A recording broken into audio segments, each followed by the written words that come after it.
Bueno, ¿le gustó la película? Divertida, ¿no? Sí, Muy sí. divertida, muy agradable, sí. Sí. Está Original, bueno. por sobre todo, original. Comedia de enredos se puede llamar, ¿no? Comedia de enredos, Muy sí. ingeniosa. Sí. Robert Colbert me pareció espectacular como comediante, tiene unos gags en la película. Y quiero agregar, antes de olvidarme, me encantó John Barrymore. John Barrymore, yo no lo veo nunca actuar. Un hombre ya fallecido hace muchos años. Y esa picardía de trabajar con ella, de ese ojeado al ladito de ella cuando ella se saca el zapato, espectacular, me encantó. Aparte me he reído mucho y esas dos clases sociales que se muestran los taxis tocando por París, por Se todos escucha lados. mal, se escucha muy mal. Ella se la Hoy gota deberíamos de humedad en su iniciar. vestido dorado, es impresionante, me encantó.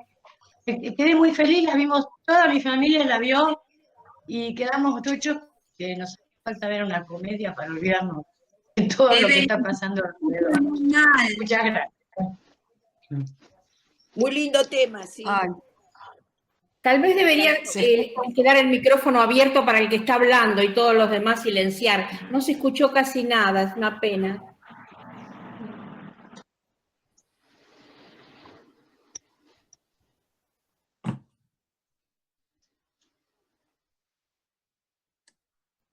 Perdón, ahora me escuchan a mí, ¿sí? Hola. Sí. Sí. Bien, Hola, no, que te yo quería dije, comentar algo.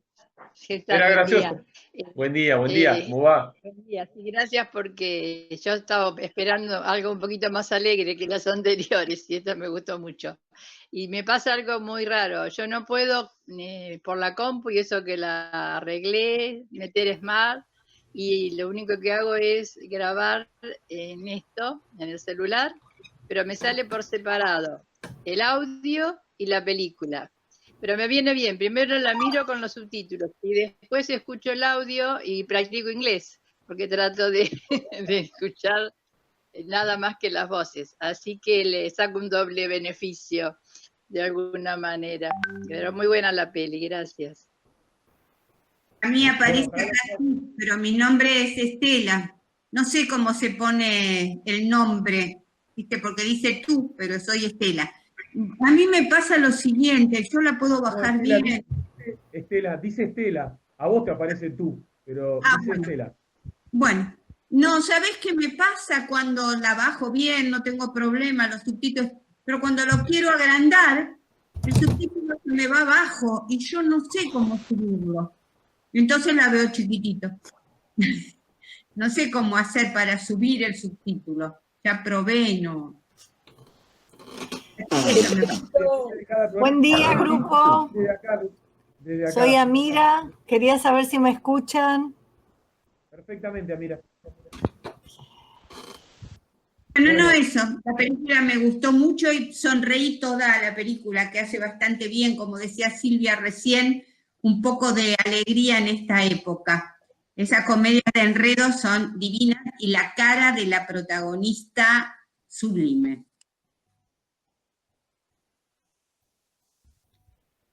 Siempre Juan, siempre tan maquillada a pesar de que le cayó un aguacero encima. Eso es muy de las películas de antes, ¿no? Perfecta el maquillaje en toda ocasión, levantándose de la cama o saliendo de un chaparrón. Pero bueno, yo estos nombres, perdón, los conocía por mi mamá.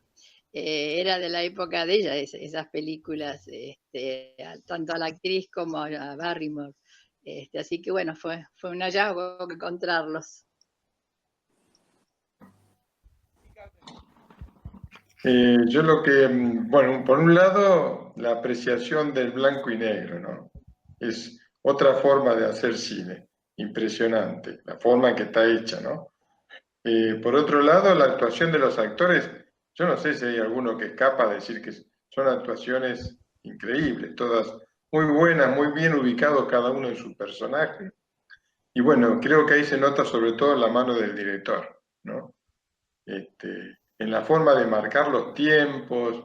No sé, hay una escena que es antológica, la del teléfono es una escena antológica, porque uno, no sé, por lo menos yo tenía la sensación de esperar, no, hay algo que está mal ahí. ¿Cómo ¿Cómo puede ser que que haya no? Y esa escena en donde después se cruzan además los dos personajes y se dice, ¿no?, el nombre de la hija, que la ficticia, ¿no es cierto? O sea, es muy, muy graciosa, pero con un humor muy, muy verosímil, digamos, ¿no? A mí me impresionó mucho las escenas de los taxis, buscando a esta chica por toda la ciudad. Impresionante. El gremio de los taxistas, ¿no? La estoy viendo de a poquito y me encanta. Quiero escuchar los comentarios de ustedes porque no la terminé de ver, pero los taxistas, los sombreros, ambientada espectacular. Puede ser que uno de los taxistas, o me pareció a mí, era un papel muy secundario de Anthony Quinn. El taxista que choca el coche lujoso y que encuentra a la chica, Juan, no me dio la impresión un Anthony Quinn que ni siquiera figura en los créditos. Ahí me agarraste, porque esa no la tenía, ¿eh? Para nada, pero lo podríamos chequear de última. Tuve que volver a verlo, me dio esa sensación, ¿eh? Cuando es muy parecido. Que agarra, que toca el coche de donde va la chica y su pretendiente. Bueno, es muy parecido, si no es muy parecido. A mí también me pareció. ¿No? ¿A vos te dio la impresión también? Sí, me pareció muy parecido. No sé, evidentemente. Época, porque esta película es del año 39. Claro. No sé si... Ahí lo acabo de chequear y al parecer... ¿Me escuchan? Perdón. Sí. Sí. No es Anthony Quinn, por lo visto, porque no figura ni siquiera fuera de los créditos. Ya Anthony Quinn venía trabajando desde el año 36, así que podría haber sido. Podría haber sido. Una pregunta, Juan. Sí, Carmen. ¿La película, el link ese, dura nada más que una semana? Sí. Porque yo la quise volver a ver ayer y no pude, ayer a la tardecita. Pero si la quisiste volver a ver, ¿por qué la habías eliminado? No, la quería ver nuevamente. Entonces, Carmen, vos la descargás, la tenés en tu PC donde sea, la podés ver cuando querés, las veces que querés. Ah, la tengo no descargada en el archivo, pero no se pasó. Por eso te preguntaba. Quiero decir. Yo la descargo y la tengo para ver todo lo que quiero, hasta la anterior. Eso es lo que quiero decir. No sé, Carmen. entonces que... Sí, te escucho, ¿Vos la pudiste descargar inicialmente? Sí. Listo, entonces ya no te importa que el enlace caduque. Si ya la descargaste, la tenés con vos y la ves cuando querés. Ok, gracias. ¿Algo habré hecho? ¿O me falta algún pasito? Gracias. No, está bien, vos simplemente tenés que descargar el archivo que yo les doy, que les aparece un enlace. Una vez que descargás el archivo, la película la tenés con vos y la podés ver 10 veces si querés. No importa que el archivo caduque. Está bien. Que el enlace caduque, quiero decir, perdón. Sí. Bueno, muchas gracias, Juan. Carmen, no, por favor. Carmen, si no la viste todavía la película, a lo mejor por ahí vamos a spoilear algo, ¿no?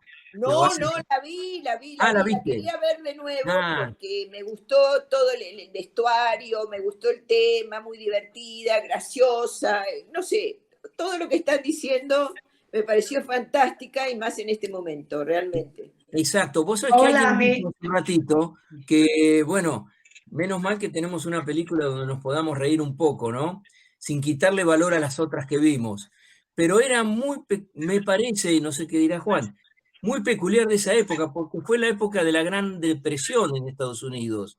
Entonces, le pedían a los estudios que hicieran películas que nos levantaran el ánimo, les levantaran el ánimo, que no fueran tan apesadumbradas. Entonces se formó esa, ¿cómo es que se llama? ¿Screwball? Juan. Screwball, claro, la comedia Screwball. Era un subgénero. Claro. Es un... ¿Puedo agregar fue un subgénero dentro de la... Perdón, Evelyn es Aide, ¿verdad?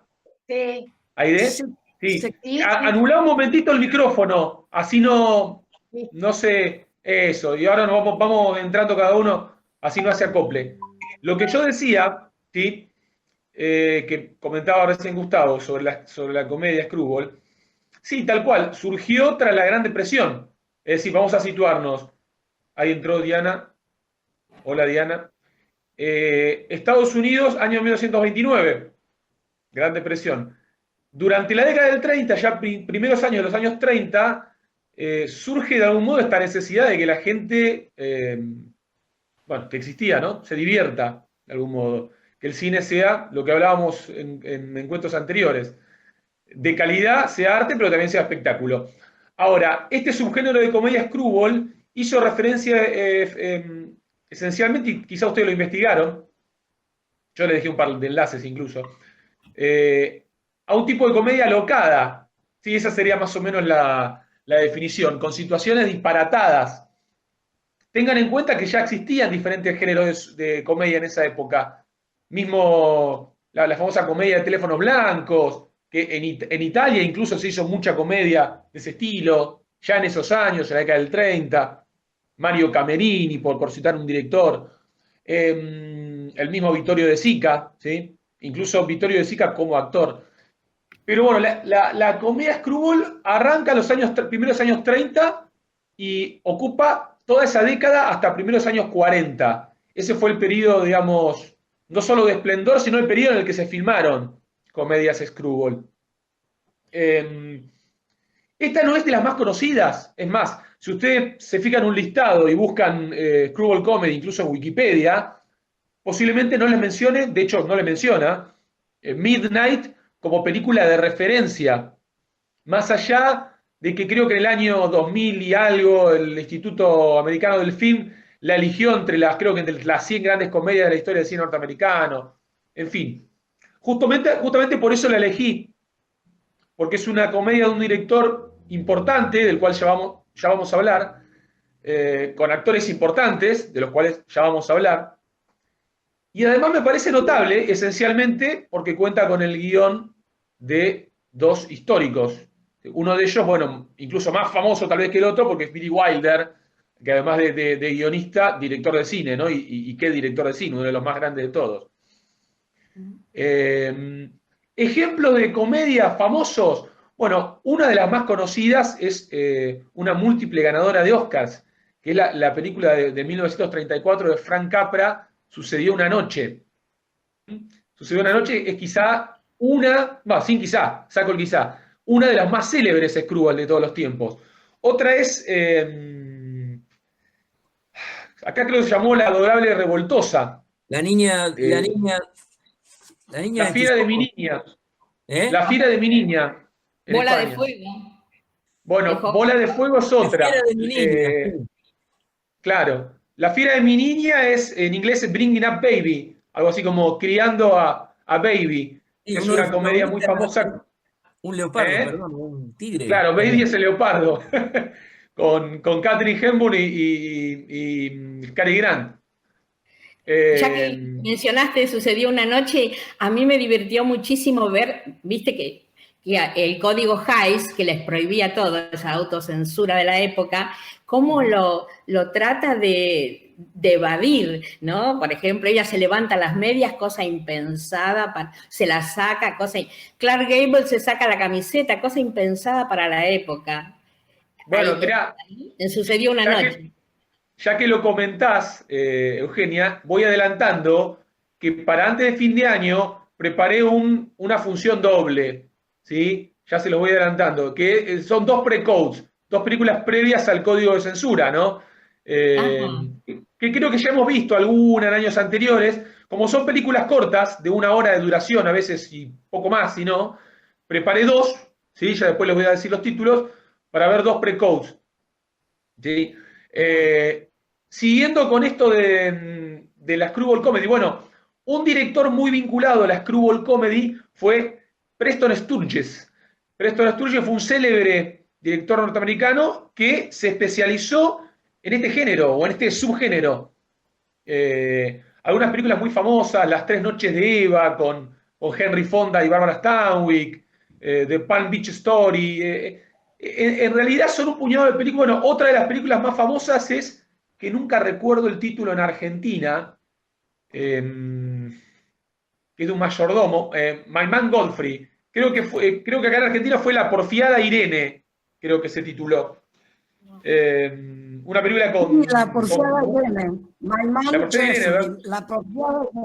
La porfiada Irene, sí. Gracias, Noemí. Con Así William se llama. Powell y Carol Lombard. Carol Lombard. Sí, También hizo es los una- viajes de Sullivan, Preston Claro. Sturges. Es muy Sí, linda los viajes de Sullivan. Los viajes de Sullivan es una película hermosa que en ese caso no podría estar inscrita en el género de screwball comedy, porque es más bien un drama, es de un director, es del cine dentro del cine, es de un director de cine, ¿sí? Que desea contemplar la realidad por sí mismo, es decir, quiere saber cómo vive la gente y se mete dentro de lo que es eso, es decir, empieza a vincularse con gente de otro estrato social, ¿sí? Los pobres, en este caso, para conocerlos mejor y luego poder hablar de ellos en sus obras. Y bueno, lo hace de una manera muy particular, es donde también aparece el personaje, el protagónico femenino, que es Verónica Lake, una actriz muy popular, en ese con un peinado que le caía por acá, ¿no? Muy famoso. El Jopo. El Jopo, ¿sí? Rubia. Pero bueno, me fui yendo por las ramas, pero La porfiada Irene es de Gregory Lacava, es otro director, ¿sí? Pero la mencioné como ejemplo de screwball comedy. Yo quería decirte que Preston Sturges fue guionista de un par de películas de Mitchell Leisen. Hay una que es muy buena de Leisen que se llama Easy Living, con Ray Milland y Jean Arthur, que creo que acá se llamó La chica afortunada o algo así. Que el guionista es Sturges, es una screwball comedia, es muy divertida, que trabaja un actor simpaticísimo que se llamó Edward Arnold, porque siempre en las screwball hay un personaje que es muy enojón, que es muy furioso, y que en este caso, en la película que digo, la de Easy Living, la hace Edward Arnold, que es un actor fantástico. Preston Sturges y Billy Wilder, o Wilder, como era su apellido original, fueron guionistas de un par de películas de Leisen. Ambos fueron guionistas los dos. Bueno, eso quería decir. En realidad Leisen, a ver si aporto algo, Noemí, fue en realidad diseñador de vestuario en sus inicios, tengo entendido. O sea que el tipo, nosotros vimos esta película y alguien mencionó que había, por los trajes que lucían las mujeres, se nota la mano de él también como diseñador, ¿no? No solamente como director, pero hizo un montón de películas. Yo la verdad que lo desconocía. Sí, hizo muchas películas, muchas comedias, y después pasó a otros géneros, pero la época dorada de Leisen es la de las comedias. Se destacó muchísimo haciendo comedias de este tipo de screwball. Y es cierto, él era diseñador de vestuario e incluso recibió premios por esa tarea de diseñador de vestuario. Ay, estoy admirada lo que estoy aprendiendo. ¿Cómo saben? Es una belleza. Ahora desconecto el micrófono de vuelta, lo felicito. Y una muy importante, pero no del género comedia, es La muerte se toma vacaciones. Es drama, pero Leisen ahí se luce en un género fantástico. Vale la pena.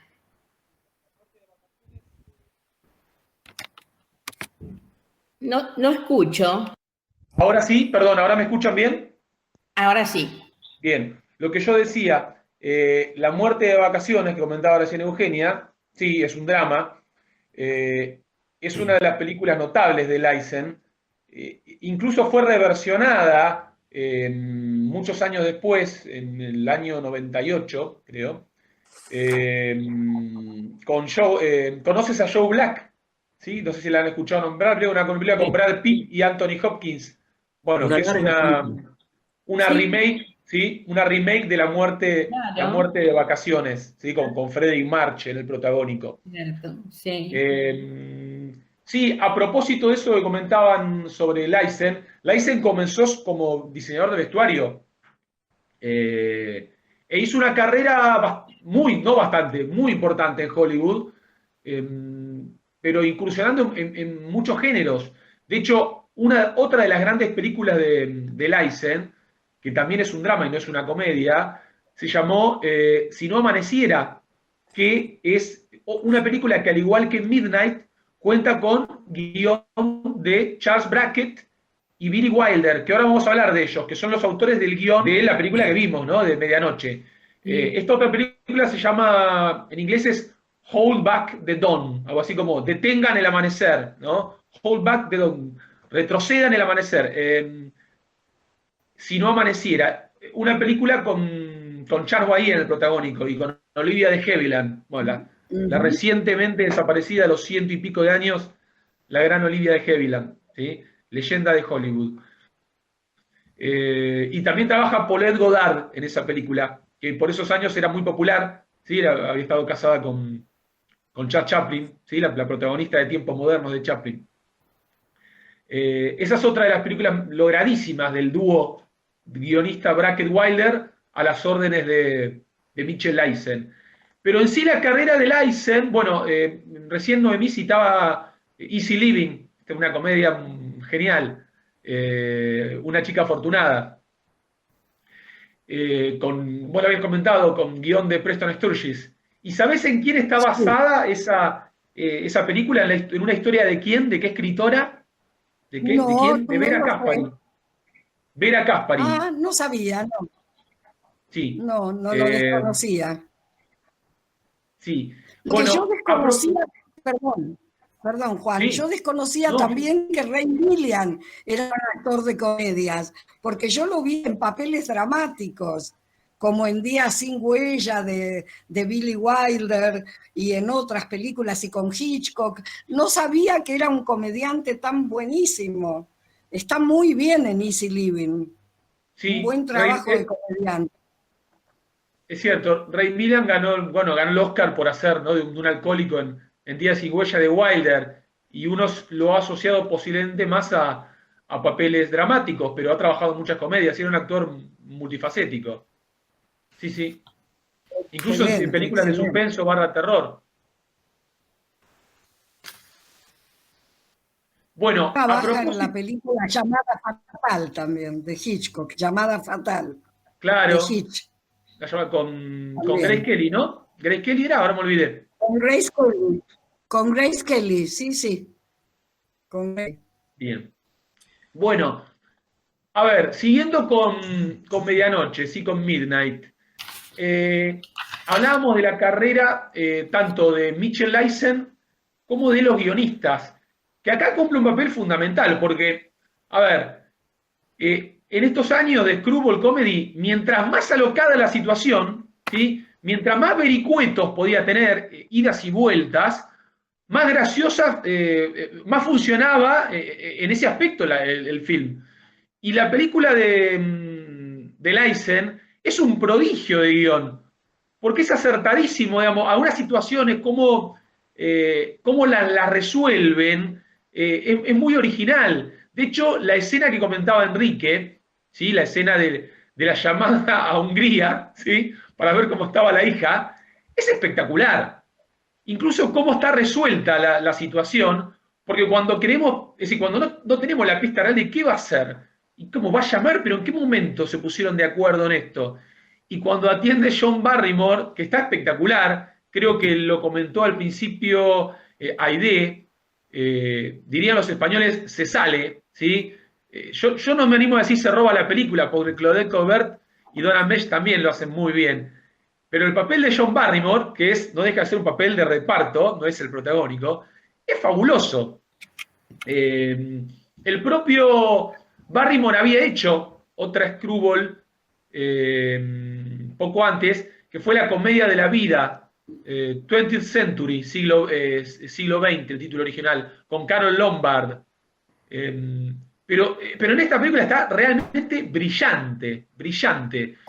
Incluso cuando baja, está bueno el guiño, ¿no? Cuando baja no se oculta nada. Le dice, hola papá, ¿no? Cuando lo saluda, ¿no? Bajando la escalera. Está buenísima la escena, está buenísima. Pero era un actor muy variable, Barrymore también, John Barrymore, igual Sí. que los hermanos, ¿no? Sí, sí. Bueno, de la dinastía de los Barrymore, ¿no? Tal cual. Ethel Barrymore, la hermana, Lionel, ¿sí? También ganador del Oscar, y John, ¿sí? Bueno, descendiente de ellos, como ya saben, Drew Barrymore, por ejemplo, ¿no? Es de la dinastía de los Barrymore. ¿Saben cómo le llamaron a John Barrymore, no? En su época. Y era bravo.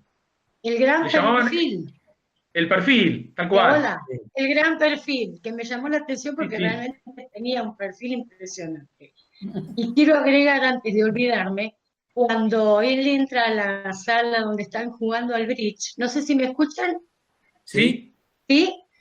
Sí, sí, le empiezo a preguntar, Sí, le pregunta sobre Budapest, y el metro de Budapest, ¿qué tal? No, todavía se está levantando el pavimento, no se hizo nada, y ya era, bueno, ahí ya él la mira como diciendo, esta de baronesa me parece que no tiene nada. A mí me ha causado mucha gracia, la hemos disfrutado muchísimo, muchísimo. Gracias. Hay algo que se nota también, porque a mí me gustan mucho las películas de cowboy, obviamente, ¿no? Como a la mayoría de nosotros, de los hombres por lo menos, que el protagonismo de las Screwball parece ser que está en la mujer. La mujer es el centro de la escena, y me remitía a las películas, a los westerns, porque en los westerns en general siempre es el hombre, la mujer acompaña y desempeña un papel muy secundario. Pero acá parece ser que la mujer toma un protagonismo en prácticamente la mayoría de las películas de Screwball. Porque es la nueva mujer, lejos de ese ideal victoriano, es la mujer que toma decisiones, sí, lleva la batuta. Por eso no es casualidad que una de las actrices que mejor representó este subgénero haya sido Katharine Hepburn. Totalmente. Que siempre ha sido asociada a la mujer independiente, no quería decir revolucionaria, pero de algún modo también. Incluso, bueno, siendo esa actriz que siempre se vistió con pantalones, por ejemplo, tanto en la vida real como en el cine. Sí, es muy cierto lo que comentás sobre la faceta y el papel de la mujer en las Screwball Comedies. Gustavo. Pero igual no tenemos que olvidarnos que esta imagen de la felicidad que le viene bien a Roosevelt es una cosa un poco ficticia, ¿no? De hecho, cuando la frivolidad y el humor, este humor ya no se admiten después de la Segunda Guerra, esto termina, ¿no? Sí, de hecho acá Enrique bien lo comentaba. 1900, por el chat, sí, lo escribió, 1939 fue el año de inicio de la Segunda Guerra Mundial. Entonces, claro, no es casualidad, y los Estados Unidos ingresan en la guerra recién unos años después. Es decir, no es casualidad que el fin de la Screwball Comedy, claro, coincide con el comienzo de la Segunda Guerra Mundial o con la entrada de Estados Unidos en la Segunda Guerra Mundial. Ese fue el fin. El mecanismo después y las listas negras y toda esa cosa que hizo que el cine cambiara completamente. O sea, esto es lo que al americano le conviene y necesita. Y que le hizo bien al cine, de algún modo. Si uno lo mira con estos ojos así, digamos, con sinceridad lo digo, porque se terminó la Screwball Comedy, ¿sí? Fue un periodo esplendoroso en la historia del cine norteamericano, pero nació otro aún tal vez más esplendoroso, que fue el cine negro, como consecuencia de la Segunda Guerra Mundial. Bueno, a propósito de esto, hay otras películas también con la participación de Charles Brackett y Billy Wilder en el guión. Hay otra de Mitchell Leisen que se llama, ahí entró Susana Landricini. Hola Susana, ¿qué tal? Te estamos llamando, queremos jugar. Bueno, hay otra película, es Adelante mi amor. ¿Sí? Adelante mi amor, de 1940, con Claudette Colbert y justamente Ray Milland, que lo mencionaba recién Noemí. Esa película también fue dirigida por Leisen con el dúo guionista de Billy Wilder y Charles Brackett. Bueno, ¿quiénes fueron Billy Wilder y Charles Brackett? Bueno, Billy Wilder poca presentación necesita. Estamos hablando de uno de los directores emblemáticos del cine norteamericano. Para que tengan una idea, Wilder había nacido en lo que sería hoy territorio polaco, que en ese momento era el Austria-Hungría, el imperio austrohúngaro. Y se trasladó a Hollywood, bueno, con ese puñado de artistas que llegaron a Estados Unidos para hacer más grande el cine norteamericano, ¿sí? Muchos directores de fotografía, guionistas, camarógrafos, iluminadores, vestuaristas, etcétera, etcétera, etcétera, ¿sí? Me viene a la mente Robert Siodmak, Fritz Lang, Edgar G. Ulmer, cada uno lo suyo, ¿no? Bueno, Kurt Siodmak, el hermano de Robert Siodmak, muchos alemanes, muchos húngaros, desde el apartado artístico, actores como Peter Lorre, me viene a la mente ahora. A ver, Wilder fue autor, pues claro, uno lo asocia a la dirección, porque fue el director de, por ejemplo, El ocaso de una vida, ¿sí? O Sunset Boulevard, sí, con Gloria Swanson y William Holden, o Una Eva y dos Adanes. ¿Hola? ¿Sí?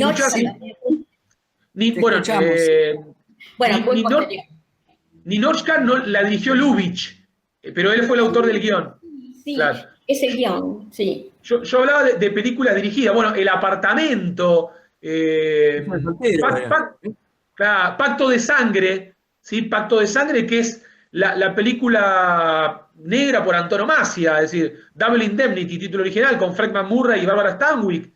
¿Sí? La película fundamental de la historia del cine negro, la más representativa, la mujer fatal en el cine. Antes que perdón, Juan. Pacto de Sangre. Sí, Pacto de Sangre. Vos sabés que es una película que yo particularmente no la vi y me hubiera gustado verla. ¿Vos la tenés como que en algún momento podamos apreciarla? La verdad que no la tenía preparada, porque como es una película tan famosa y tan conocida, no la... Pero está muy bueno, fue una de las primeras películas de cine policial negro, ¿no?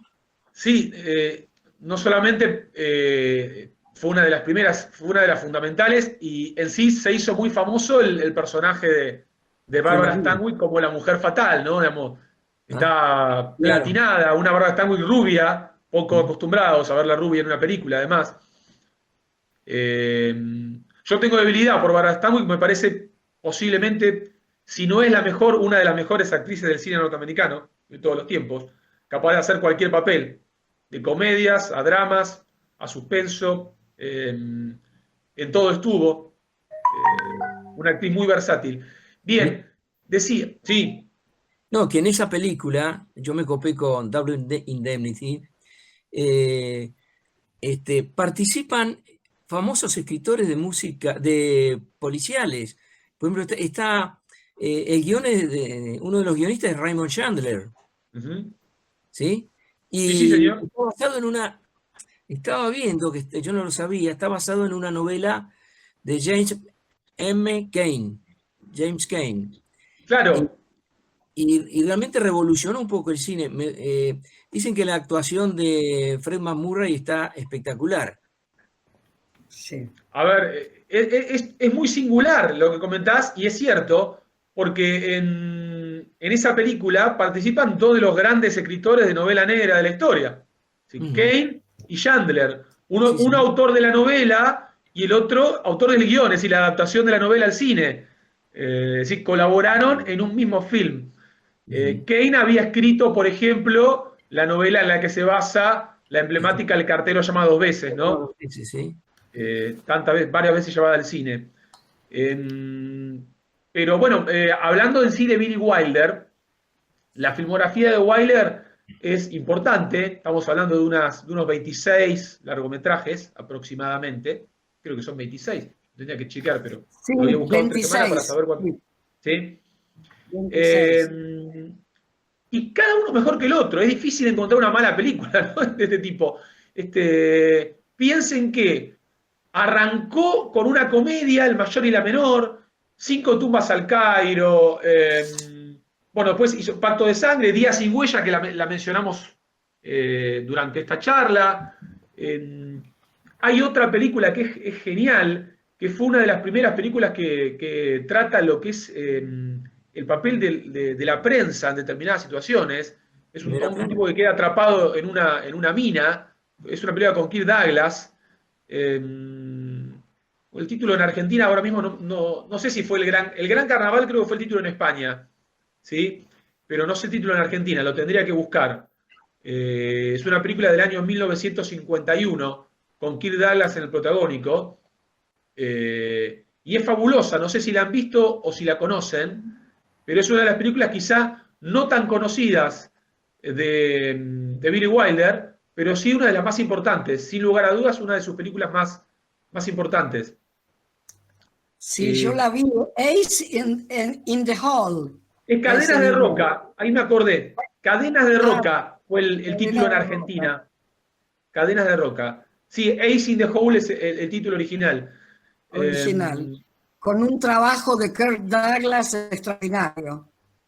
Y después, bueno, es una gran película. Incursionó Wilder hasta el cine bélico, con Stalag 17.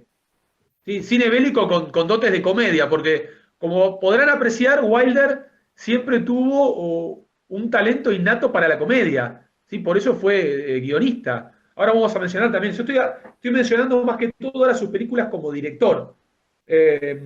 No solamente le había comentado, Sabrina, ¿sí? la primera versión, la clásica, con Humphrey Bogart, William Holden, Audrey Hepburn, dirigida por Billy Wilder. Posterior, bueno, del 50 y pico, ¿no? Sabrina del 54. Bueno, Una Eva y dos Adanes, Testigo de Cargo. Amor en la tarde también es muy hermosa. Amor en la tarde hermosa, con Gary Cooper. Sí. Y Audrey Hepburn, sí, Audrey Hepburn. Y Maurice Chevalier. Sí. Y Maurice Chevalier, cierto, Maurice Chevalier. ¿Sabés que mencionaste a Bárbara Stanwyck hoy y me acordé recién de los guiños que hace a Blancanieves y los 7 enanitos en Bola de Fuego? Y acá también están guiños a la Cenicienta, ¿no? Sí, en esta película que vimos hoy. Lo menciona ella, dice, en cualquier momento se va a terminar esto, cuando está en la fiesta y la pueden descubrir que ella entró de contrabando, digamos. Claro. Dice la historia de Cenicienta, le dice, en cualquier momento mágica, todo, que se termina el hechizo a la medianoche. Y el taxi es la calabaza. Sí. Eran chistes de Wilder. Y después Wilder tuvo películas en las, no quiero decir en las postrimerías de su carrera, quizá los últimos fines de su carrera no fueron tan conocidos, pero sí algunos de un nivel. Por ejemplo, hizo una muy buena versión de Primera Plana, ¿sí? Que es aquella famosa obra que se llevó de Ben Hecht, que se llevó al cine varias veces. Por ejemplo, Ayuno de Amor, creo que fue en Argentina, His Girl Friday, otra película emblemática de los años 30 con Rosalind Russell y Cary Grant en los protagónicos. Bueno, Billy Wilder hizo una versión en la década del 70, basada en la obra de Ben Hecht y Charles MacArthur, que se llamó The Front Page, Primera Plana, que era el título de la obra. Se había llevado al cine ya en la década del 30, antes de la película, de la más emblemática que les comenté yo, que es de Howard Hawks. Y en esta no pone un hombre, o sea, el papel de una mujer no lo hace un hombre, no sé si Jack Lemmon o algo por el estilo. Exactamente, en la década del 30 el papel lo hacía Rosalind Russell, y acá lo hace, ahora me acuerdo si era el papel de Jack Lemmon o de Walter Matthau, se me fue, creo que el de Jack Lemmon es, ahora me olvidé. Sinceramente ahora no recuerdo bien. Sí, dicen que era el de Jack Lemmon. Jack Lemmon en esa versión que Rosalind Russell en la primera. Es un comentario. No te escuché, perdón. No, los comentaristas dicen que, comentaristas de cine, que está mucho mejor personificada esa mujer por Jack Lemmon que por Rosalind Russell en su primera versión. Ahí me estoy fijando para recordar el nombre del personaje. Hildy Johnson era el personaje que hacía, que era el mismo personaje que hacía Rosalind Russell en la versión de la anterior. Howard Hawks. Bueno, hablando de Wilder, decía, la vida privada de Sherlock Holmes, me estaba olvidando, otra película muy importante en su filmografía, que describe a un Holmes diferente al que se había descrito en el cine, ¿sí? Por ejemplo, en esa serie de películas de la década del 30 al 40 con Sir Basil Rathbone, ¿sí? Aquel malo de las películas de Errol Flynn, ¿sí? Por ejemplo, bueno, el mismo actor que hizo de Holmes en el cine, en un puñado importante, un grupo de películas, bueno, si uno lo compara con el Holmes de Billy Wilder, del año 1970, del Holmes interpretado por Robert Stephens, bueno, es muy diferente. Basta con que la vean. Es una película quizá hoy olvidada o un poco más olvidada en la filmografía de Wilder, después de todos los clásicos que mencionamos, ¿sí? Ahora, Wilder, guionista, ¿sí? Hay que entender también al Wilder, porque así como hablábamos recién de Mitchell Leisen, ¿sí? Que surgió como diseñador de vestuario en la década del 20, así que no es casualidad su preocupación por ese apartado en las películas que dirigió. Hay que entender también al Wilder guionista, ¿sí? Que fue guionista de muchas de sus películas, ¿sí? Que fue guionista, quiero decir, de algunas de sus películas, y fue guionista también de películas ajenas, pero de películas muy importantes. Una de ellas la mencionó Eugenia hoy, que fue Ninochka. No se oye. Ahora sí. Sí. Bien, decía, Ninochka fue seguramente una de sus grandes creaciones para otros directores, en este caso para Ernst Lubitsch. Película de 1939 con guión de Billy Wilder. Fíjense que el mismo año en el que escribió el guión para Medianoche, que vimos hoy, que vimos esta semana. Y así otras comedias muy brillantes. La octava mujer de barba azul, por ejemplo, una película con Gary Cooper, muy divertida, muy divertida. Si no la vieron, se las recomiendo. Es de 1938, con Claudette Colbert, también el protagónico. Con Capra. Ambos de Lubitsch. ¿No es de Lubitsch? La octava mujer de barba azul es de Lubitsch, tal cual. Sí. Igual que Ninochka, las dos. Igual que Ninochka, muy bien, es cierto. Las dos, sí. Así que colaboró con Lubitsch. Después, bueno, insisto, fue el autor de los guiones de sus propias películas, ¿sí? Por eso Wilder escribía y dirigía, lo cual no es poco, ¿no? En el cine. Piensen que el periodo inicial de la carrera de Wilder fue en Alemania. Se traslada a Hollywood en los años 30. Sí. Ahora... Vos sabés que leí una vez, leyendo una biografía del que hace la música de esta película, que es Frederick Hollander, un gran músico. Leyendo una biografía de él, leí que cuando venían hacia Estados Unidos, coincidieron en un hotel en París, en distintos pisos, Wilder con Leisen y con Hollander. Así que de alguna manera se volvían a reunir. Sí. ¿No? Trabajando. Sí. Porque yo leí una vez que dice, y lo que pasa con esta comedia es que se da algo temporal y cronológico que coinciden grandes directores y grandes artistas en California. Y digo, no, tal vez coinciden en Europa para venir hacia Estados Unidos. Sí, Hollander, vos mencionaste a Hollander, permitime que me detenga ahí. Estamos hablando también de un compositor célebre en la historia del cine clásico norteamericano. Participó en numerosísimas obras. Entonces, hablar de la carrera de Hollander, ya sea dentro de los créditos o a veces no figurando en los créditos, estamos hablando de una variedad importantísima de películas.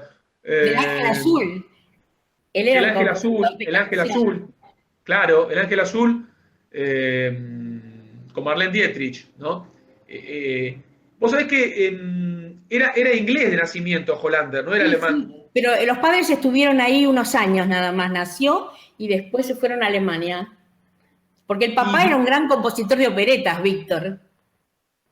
Trabajó en, bueno, un clásico. A mí me viene a la mente uno donde está, donde la banda, el compositor de él, que era nacida, creo que era Nacida ayer, ahora no me acuerdo. Sí, Nacida ayer. Nacida ayer, esa película que le dio el Oscar a Judy Holliday.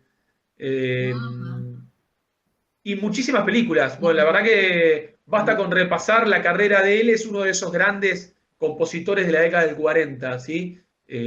Piensen que por esos años, así como hoy, pero en esos años con mayor calidad seguramente, el cine norteamericano, digamos, era muy prolífico en obras de todo tipo. Así que si algo tenían este tipo de personajes, era trabajo, ¿sí? Trabajo no les iba a faltar porque había muchas películas. Claro. Muchas películas. Y estaban tan bien formados en Europa que venían acá y, digo, iban a Estados Unidos y triunfaban. Bueno, no es casualidad, insisto, ¿no? Yo lo digo hoy, lo he dicho otras veces, lo dije cuando comenzamos la charla, que el cine norteamericano bebió, ¿sí?, de este sinfín de inmigrantes que llegaron para cambiarlo. Esa es la realidad. Hoy citamos a Billy Wilder, pero, bueno, yo cité a un puñado más de alemanes, húngaros, etc. Pero en sí, el cine norteamericano se hizo grande gracias a este periplo europeo. Y esencialmente a artistas que huyeron en el periodo de entreguerras, ¿no? Artistas que huyeron incluso algunos tras la Primera Guerra Mundial o en medio de la Primera Guerra Mundial. Otros en los albores de la Segunda, cuando todo ya hacía presagiar un conflicto bélico mundial. Entonces, fíjense ustedes el caso de Murnau, por ejemplo, ¿sí? Friedrich Wilhelm Murnau, autor de... Claro, Nosferatu, por ejemplo, ¿no? Por ejemplo, Nosferatu. Ahora, ¿cómo puede ser que un tipo capaz de hacer una obra brillante como es Nosferatu llegue a Estados Unidos y filme Amanecer, que es posiblemente la gran película muda, y si no es la gran, junto con The Crowd de Vidor, una de las dos grandes películas mudas en la historia del cine norteamericano? Y bueno, y fue hecha, insisto, digamos, ¿por qué? Bueno, porque este tipo de artistas, ¿sí?, estamos hablando del top de lo top, contaron con los medios para hacerlo.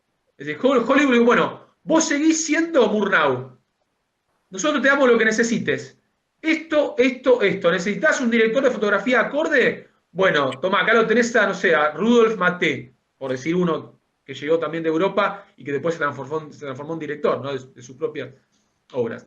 ¿Necesitas un guionistas colaboradores? Bueno, acá tenés a este y a este, la mayoría europeos, no es casualidad. Entonces, y bueno, ¿qué te falta? ¿Dinero? Acá tenemos, financiamos el proyecto para filmar esta película y 3 meses de filmación. Es decir, los mejores, las más brillantes mentes del arte cinematográfico europeo aterrizaron en Estados Unidos y contaron con con muchísimas posibilidades. Estoy hablando de años 20, años 30 especialmente, ¿sí? Y bueno, y esto va a terminar influenciando el cine norteamericano de la década del 40. Yo hablé del cine negro especialmente, ¿sí? No es casualidad. A ver, buscar la explicación a este tipo de procesos es difícil, ¿no? Porque si no se daba la guerra, posiblemente tampoco no iba a existir el cine negro, la vuelta del soldado con su atormentado, con su pasado, sus momentos, lo que se vivió en la guerra. Son géneros que se desarrollan en base a situaciones de la vida social, ¿no?, y cultural. Pero sí, bueno, el momento social y político a nivel mundial incluso determinó que se generaran este tipo de obras o de géneros, ¿no? Porque sí, ¿quién iba a pensar que el cine negro iba a tener tanta relevancia, ¿no?, ahí en los años 40? Como se suele decir a veces, ¿no?, los contextos generan ideas, generan movimientos, generan corrientes. Pero bueno, también hay que buscar la explicación desde el lado humano, ¿no? No solamente del lado social, sociocultural.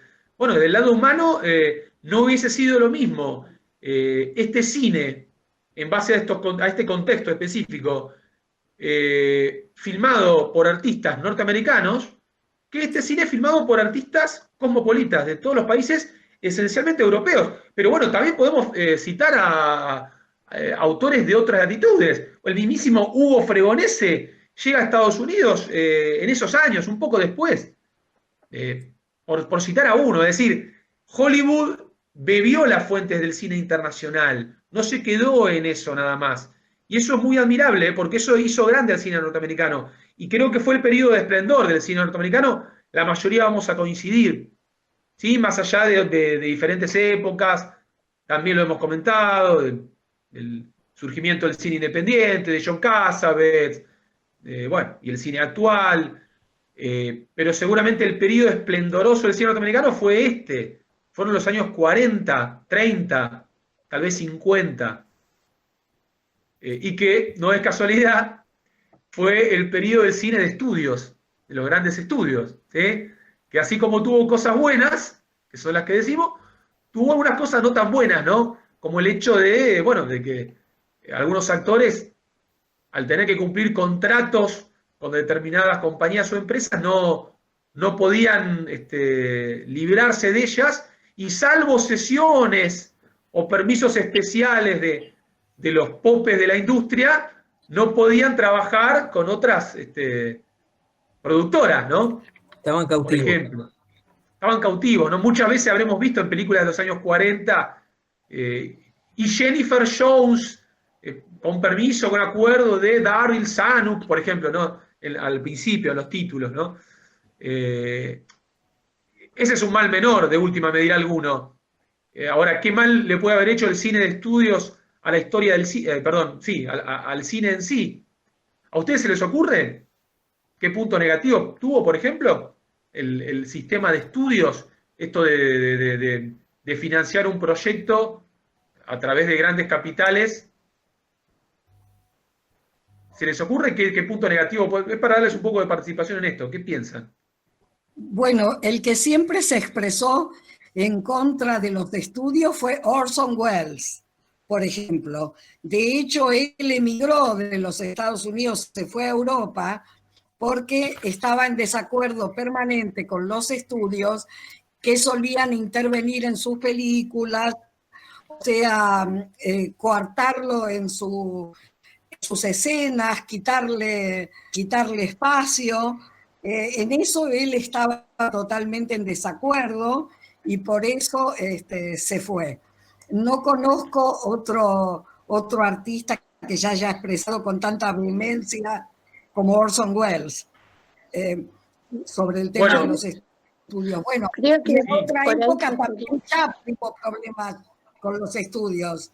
En otra época anterior, cuando hubo la comedia slapstick y que es otra época del cine mudo. Pero Chaplin también tuvo muchos problemas con los estudios. Después no sé otros. Gracias, Noemí. Susana, ¿ibas a decir algo? Perdona. No, que por ahí pasaría el problema, ¿no? En la intervención de los estudios en la creatividad. O sea, imponer su punto de vista, su ideología, como quisiera llamarse, ¿no? Es eso, Susana, la verdad, gracias por decirlo, pues yo lo había dejado picando y acá me comenta Estela, que a veces no llega a tomar notas, ¿sí? Y es cierto, yo a veces me voy por las ramas y empiezo a hablar y comento otra cosa. Frénenme ustedes, intervenga y en realidad me quedé pensando, yo lo comenté más que todo justamente por esto que acaba de decir Susana, así que me encanta que lo haya comentado. ¿Qué fue eso? Pues era algo más bien simple. El punto negativo que seguramente tuvieron los grandes estudios era que se metían en la dirección, de algún modo. No solamente en la producción, sino que ¿dónde surgió todo esto de directores que no podían completar sus obras como querían? Y bueno, en productores que en base a órdenes de qué sé yo, si era la MGM del señor Mayer, tenían que decirle, no, mirá, esta película así como la estás haciendo no me gusta, cambiarle el final porque la gente no va a ir a verla. Esos fueron los grandes estudios. Más de uno le tiró el guión en la... Sí, me está pasado. Hacela vos la película, ¿no? No es sé el gran... Lo que el viento se llevó, que tuvo 2 o 3 directores. Sí. Es el gran drama en la historia del cine, y no solo norteamericano. que yo lo comento especialmente en este periodo, porque en el cine de grandes estudios fue muy común, pero esto sigue sucediendo hoy. Sí, la elección de los actores también. En esa época era muy común la figura del productor-director, es decir, del productor que tomaba muchas decisiones en el set. ¿Sí? Hoy eso no es común, no es tan común, pero sí sucede que, ahí estoy Silvia, nada más completo esta idea, sí sucede que muchos productores o muchas productoras, sí Silvia, te vi, ahora te doy entrada. Nada, no escucho nada. ¿Pero los demás me escuchan? Sí. Sí. Sí. Sí, se está escuchando Silvia, Bien, decía, hoy se da más a través de, tal vez no productores participantes de decisiones dentro del set de filmación, pero sí de productores o de productoras que siguen decidiendo sobre el metraje del film. ¿Sí? Sí, te he visto, Silvia, te veo, ¿me escuchás? No se escucha, ese es el tema. No. Bueno, quería completar la idea. Hoy en día se ve más... bueno, creo que Silvia quiere hablar de hoy, ahí frenó. Me levanta la mano todo el tiempo y no completo la idea. No sé si me escuchan, pero no escucho nada. No sé qué decirte, Silvia. Algún problema de audio tiene que ser, ¿Tenés el micrófono activado? Sí, porque si no, no te escucharíamos.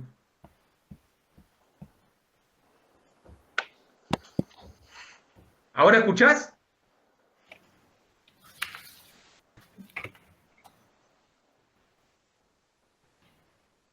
Le aviso por WhatsApp, porque la conozco. Ah, genial, gracias, Eugenia. Silvia, es un problema tuyo, porque todos estamos escuchando y nos escuchan bien. Perdón, no sé si me escuchan, pero no escucho nada. A ver. Lo voy a poner acá. No escucho nada. Te escuchamos.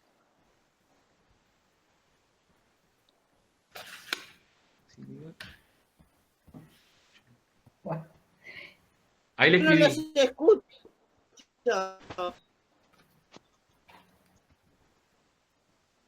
Pasan estas cosas, pasa. Bueno. Bueno, básicamente lo que estaba completando era eso, que hoy en día lo que se ve son productoras que recortan el metraje de las películas, ¿sí? Esencialmente, más allá de no intervenir quizá en decisiones durante la filmación de la misma. Y ha habido y siguen existiendo directores que luego renuncian a filmar esa película, a firmar con R, a reconocer autoría en las mismas, porque terminaron siendo más películas de la productora que de ellos. No les permitieron hacer la obra que inicialmente tenían en mente. Bueno, no me acuerdo porque... Muchos no podían hacer lo que tenían en mente. Camarógrafos, bueno, ahora me viene uno solo, Greg Toland, que hizo El Ciudadano Kane, lo hizo porque le iba a dar libertad para poder expresarse. También trabajaba en comedias románticas. Sí, Greg Toland fue otro de los grandes directores de fotografía, Nicolás Musuraca, y muchos, insisto, ¿no? de origen europeo, ¿sí? Los grandes fotógrafos, Rudolf Maté, directores de fotografía que llegaron para hacer más grande el cine norteamericano. Es interesante también, bueno, el ejemplo que comentaba Noemí, Orson Welles. Los de Orson Welles y de Charles Chaplin fueron ejemplos fundamentales. Años después, de algún modo, también Stanley Kubrick. Pero fueron tipos que tuvieron la posibilidad de financiar sus propios proyectos, ¿sí? En el caso de Welles le costó muchísimo, ¿no? Porque para poder financiar sus propios proyectos tuvo que filmar películas menores como actor en Estados Unidos, en Hollywood. Hay muchas películas donde Orson Welles aparece en unos papeles así de reparto, algunos Peplum, por ejemplo, estas películas, ¿no? de romanos, hasta en ese tipo de películas ha aparecido. Y es interesante cómo, gracias a esto, pudo financiar proyectos que él quería filmar. ¿Sí? Por ejemplo, versionar a Shakespeare, Campanadas a Medianoche, y otros, ¿no? Y otros tantos. Pero bueno, es interesante esto de la figura de la producción en estos años. Me había quedado pendiente, perdón, que me fui por las ramas, Charles Brackett, ¿sí? Que es el otro guionista, el otro co-guionista de la película de Medianoche, ¿sí? de Mitchell Leisen. Bueno, Charles Brackett fue esencialmente un guionista y fue guionista de, bueno, en muchas películas haciendo dúo con el propio Billy Wilder. Caso de Ninotchka, por ejemplo, caso de Medianoche, ¿sí? Hicieron también juntos el guión de una película que mencionó Eugenia, Bola de Fuego, ¿sí? Que es otra película fundamental del cine norteamericano de los años 30. Digo hicieron porque estos que estoy nombrando, algunos de ellos los hizo con Billy Wilder, en pareja con Billy Wilder. Él no fue director de cine, Brackett no se dedicó a la dirección, pero sí fue guionista. Y seguramente es una de las parejas emblemáticas. De hecho, también hicieron juntos el guión de, se me está olvidando ahora, de Díaz y Huella, que la mencionábamos. La película que le dio el Oscar al mejor actor a Ray Milland, ¿sí? La del alcohólico. Tuve la suerte de verla, yo la vi, sí. Una gran película. Gran trabajo de Ray Milland. Esa película con Ray Milland es guión también de esta pareja de Billy Wilder y Charles Brackett, dirigida por el propio Wilder. En cuanto a Leisen, que hablamos un poco menos de Mitchell Leisen, es un director norteamericano que quizás no está, bueno, sí, quizás no está entre los más conocidos.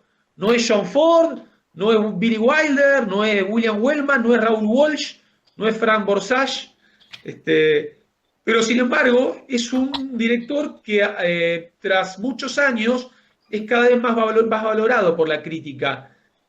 Un actor que quizá durante los años 40 y 50 en el resto del mundo pasó desapercibido por no tener quizá por esas cosas, ¿no? De quizá no tener la popularidad de otros colegas. Dirigió películas, yo les mencioné también, no sé si llegué a mencionarla, una película de la década del 40, que ahora me estoy olvidando el título, que no recuerdo el título en Argentina. En España creo que fue La vida íntima de Julia Norris. Es una película con Olivia de Havilland, que le dio el Oscar a Olivia de Havilland. Creo que fue Lágrimas de una madre, creo que fue Lágrimas de una madre, creo que fue en Argentina. Ahora no estoy seguro sobre el título. Sí, creo que fue Lágrimas de una madre, después lo voy a chequear bien. Bueno, esa película fue dirigida por Mitchell Leisen, también para insistir en esto de que más allá de alguna especialización en algún género, ¿nos escuchás ahora, Silvia? No, sigue sin escucharnos. Más allá de que todos estos directores podían incursionar en diferentes géneros, ¿sí? No era cuestión de... Trabajaban mucho, algunos, otros no tanto, y podían incursionar en diferentes géneros. Bueno, esta película también, sí, Lágrimas de una madre, ahí acabo de chequearlo, me fijé en la computadora mientras les comentaba. Es la misma de La vida íntima de Julian Norris. Bueno, es una película de la década del 40, que le dio uno de esos dos Oscars a Olivia de Havilland. Bueno, esa película también fue dirigida por Mitchell Leisen. Es un director que se los menciono para que lo tengan en cuenta, ¿sí? Porque si bucean en su filmografía, se van a encontrar con unas cuantas películas interesantes, y algunas de ellas muy importantes. Pequeñas la mayoría, ¿sí? Pequeñas películas. Yo destaco, ¿sí? De las que me vienen a la mente ahora, destaco la que vimos esta semana, Medianoche. Destaco Si no amaneciera, que se las mencioné hoy, con Charles Boyer. Y destaco La muerte de vacaciones, que también la mencionamos, ¿sí? La que les comenté al principio del encuentro, que tuvo su remake Conoces a Joe Black, allá por finales de la década del 90. ¿Cómo? Perdón. ¿Cómo se llamaba originalmente? ¿Conoces a Joe Black? La muerte de vacaciones. La muerte de vacaciones. No sabía el título. Sí, está basada, bueno, el guión, el de Conoces a Joe Black es basado en el guión original de La muerte de vacaciones, de 1934, la película. Bueno, un rápido recorrido por cuáles eran las carreras en ese momento de los protagonistas, ¿sí? Claudette Colbert, Don Ameche, o Don Amici, como le decían los norteamericanos, era Don Amici, ¿sí? Yo siempre Don Ameche, ¿no? Me hace más francés el apellido, pero bueno, como quieran pronunciarlo, creo que no está mal. Bueno, y John Barrymore. Claudette Colbert ya venía de... Bueno, eran los tres, eran estrellas. Claudette Colbert es seguro una mega estrella del cine norteamericano. ¿Saben ustedes dónde había nacido Claudette Colbert? No sé si tienen ese dato. Había nacido en Barbados. ¿Sí? En Barbados, en la isla del Caribe. Ya en el año 34 había hecho, lo mencioné hoy más temprano, Sucedió una noche junto a Clark Gable, por ejemplo, de Frank Capra, donde había ganado el Oscar. Sí, Sucedió una noche fue una de esas pocas películas en la historia que se llevaron todos los Oscars principales. Creo que la otra fue un par más. Cuando fui los principales me refiero director, actor, actriz y película. Y guión, llegado el caso, ¿sí? El quinto. Creo que Atrapados sin salida, ganó casi todos también. Y después hay una película de los años 90 con Jack Nicholson. Barrio Chino. Mejor Imposible. Mejor Imposible, la que hace de un obsesivo compulsivo. ¿Sí? Sí, sí. Bien. Claudette Colbert siempre estuvo llamada esencialmente para la comedia, lo cual no significa que no haya hecho dramas. La octava mujer de Barba Azul, ¿sí? Esa película también de la década del 30, que la mencioné hoy con Ernst Lubitsch. Melodramas, hay un melodrama de otro director norteamericano importante de la década del 40, de John Cromwell, que se llamó Desde que te fuiste, que tuvo un reparto bastante estelar. Aparece una adolescente Shirley Temple, ¿sí? Saliendo ya de esos papeles que le habían encasillado, ¿no? Durante su niñez. Estoy pensando ahora, porque estoy hablando un poco a la memoria, pero en sí, seguramente el esplendor de Colbert fueron los años 30 y 40, ¿sí? Aunque siguió trabajando. En la década del 50 siguió trabajando para la televisión, como muchos actores que incursionaron en esa década, finales de la década del 40 y ya principios y buena parte de la década del 60 en la televisión. Y de hecho, toda la última parte de la carrera de Claudette Colbert fue en la televisión norteamericana. Así que abarca más o menos un periodo de unos 40 años aproximadamente. Aún así creo que la última participación en televisión fue en la década del 80, pero fue muy solitaria, digamos, porque hacía mucho que no trabajaba, volvió para esa incursión y luego se retiró, ¿sí? Vivió unos cuantos años, creo que murió a los 90 y tantos, Claudette Colbert. En cuanto a Don Ameche, bueno, fue un caso muy particular, porque fue un actor que muchos recuerdan... Desapareció y volvió a aparecer. Claro, recuerdan por algún papel más cercano, y es cierto que tuvo un despunte de su carrera, habiendo sido un actor importantísimo del Hollywood clásico, tuvo una reaparición que no todos suelen tener en la década del 80, esencialmente, cuando filmó Cocoon. Sí, creo que ustedes lo mencionaron el otro día en un video que publicaron en el grupo sobre yo lo puse porque me llamó la atención, porque busqué al actor, porque lo vi que era un actor que podía sobresalir y no lo recordaba en otras cosas, y ahí fue donde me apareció Cocoon y la entrega del Oscar, y claro, cuando vi su cara sí lo reconocí, pero había cambiado mucho. Bueno, ganó el Oscar al mejor actor de reparto, de hecho. Claro. Hay un detalle, perdón, que Don Ameche o Amici, en la época del 40, allá por los años 40, cayó un poco en el olvido durante muchos años. Claro, desapareció, sí. Claro, y se revitalizó su figura justamente en Cocoon, ¿no? Sí. Había una anécdota que él le decían, cuando alguien quería hablar por teléfono, llamaban por el Ameche, porque no sé si la puedo contar o la quiere contar Juan. Pero no, contalo. Él hizo una película, no me acuerdo el año, donde él representó, o sea, interpretó a Alexander Graham Bell, el que fue el que Entonces sería el teléfono. Y quedó tan grabado eso, la interpretación de él, que cuando la gente habitualmente en Norteamérica llamaba, quería que vos lo llames, decía, en vez de decir llamame por teléfono, decía llamame por el Ameche. Es cierto eso, ¿eh? Es cierto. Sí, en esta película Bola de Fuego, que Gary Cooper hace un lingüista, lo retoma también y dice, Ameche es sinónimo de teléfono. Ajá, ya. Sí, Don Ameche, es cierto, fue un actor muy importante en la década del 40 esencialmente, incluso en la década del 30, década del 30 y el 40, y luego, no digo desapareció por completo, pero dejó de tener roles, se le dejaron de dar roles importantes en el cine. Le pasó a varios actores, no solamente a él. Digo, piensen que en la industria del cine norteamericano fue muy grande y fue una fábrica de estrellas, ¿sí? Básicamente. Los había grandísimos actores, los había otros que quizás no eran tan grandes actores, pero todos tenían cierto magnetismo para la gran pantalla. En el caso de Ameche no fue casualidad, porque trabajó con muchos de los directores importantes de la época y siempre tuvo dotes destacados para la comedia, ¿sí? Esencialmente. Insisto, trabajó en dramas, trabajó en un biopic, como una película biográfica, como comenta Gustavo, haciendo recreando la vida de Alexander Graham Bell. Trabajó, por ejemplo, siempre recuerdo, con Claudette Colbert también, en una película de Douglas Sirk, ¿sí? Director alemán. Douglas Sirk es el nombre americanizado, porque él tenía un nombre alemán, ¿sí?